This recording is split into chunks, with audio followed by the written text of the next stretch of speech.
शिवाय नमस्तो। सरस्वती जी का एक नाम शारदा है। क्या नाम है? जम के बोलिए जरा। शारदा। ये शारदा नाम कहां से पड़ गया?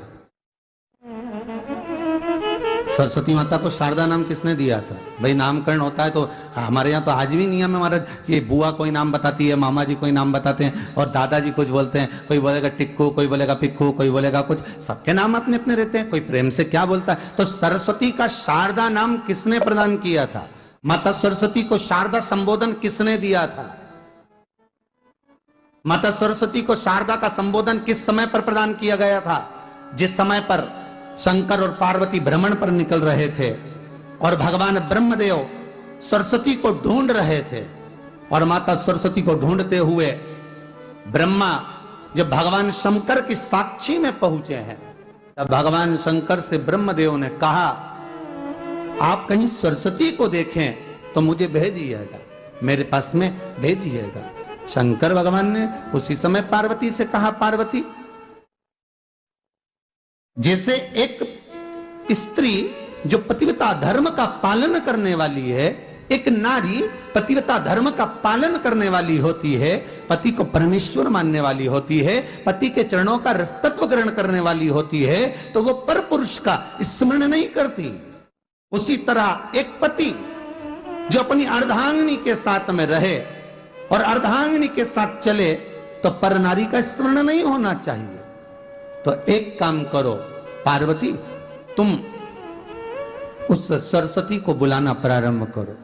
अब पार्वती जी ने कहा, सरस्वती तो मेरी बहन जैसी है, सरस्वती तो मेरी सखी जैसी है, अब मैं उसको अगर बुलाऊं, आवाज दूं, अच्छा नहीं लगेगा। तो माता पार्वती जब ढूंढते ढूंढते ढूंढते ढूंढते शंकर भगवान के साथ में भ्रमण करती करती पहुंची, तो क्या देखती हैं माता पार्वती कि एक सरोवर के पास में माता सरस्वती बैठकर सरोवर में अपना मुखाग्रविंद देख रही थी। श्वेत वस्त्र था मेरा माँ का, और बड़ी सुंदर गले में माला पहन रखी थी माता सरस्वती ने, और एक सरोवर में माता सरस्वती अपने मुख को जब निहार रही हैं, उस दर्पण के भाव में अपने प्रतिबिंब को देख रही हैं, तब उस समय पर माता पार्वती ने कहा, शारदा, सरस्वती को लगा कि मेरा संबोधन ये किसने कहा।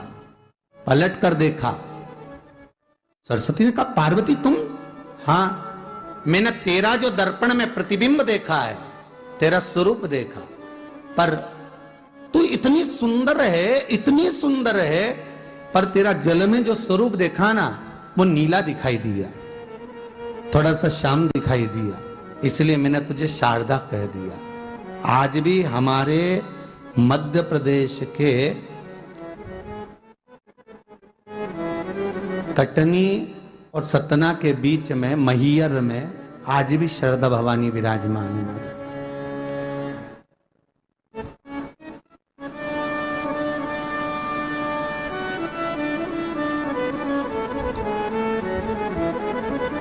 धार जिले में जाएंगे तो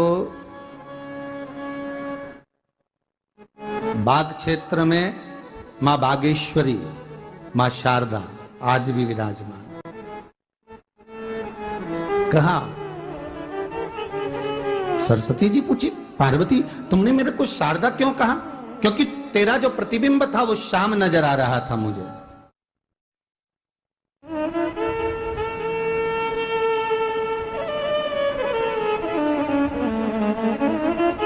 उस प्रतिबिंब को देखकर मैंने तुझे शारदा का संबोधन दिया। तुम्हें ब्रह्मा जी बुला रहे हैं। सरस्वती ने कहा, पार्वती मैया, दीदी, आपने मुझे जो नाम दिया है, जगत के लोग, संसार के लोग मुझे इस नाम से जब पुकारेंगे, तो ये शारदा, ये सरस्वती स्वयं उसके कंठ पर, उसके मस्तिष्क पर सदा विराजमान रहेगी, ये शारदा बनकर। इसलिए हमारे स्कूलों में, हमारे काव्य ग्रंथों में, हमारे जो कविगण रात्रि को जो काव्य पाठ करते हैं, कविता का स्मरण करते हैं, वो सरस्वती की वंदना नहीं करते, हे शारदे मां, शारदा की वंदना करते।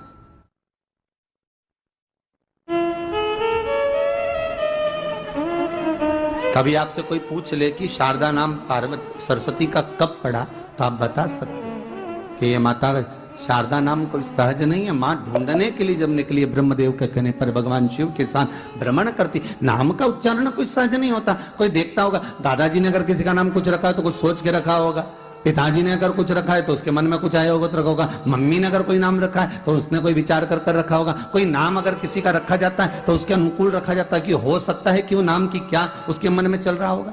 तो शारदा का संबोधन कोई सहज नहीं है। माता सरस्वती का एक नाम शारदा हुआ, इसलिए संबोधन में सरस्वती कम शारदे मां ज्यादा बोला जाता है। आप काव्य पाठ कर लो, नाम जाप कर लो, स्मरण कर लो।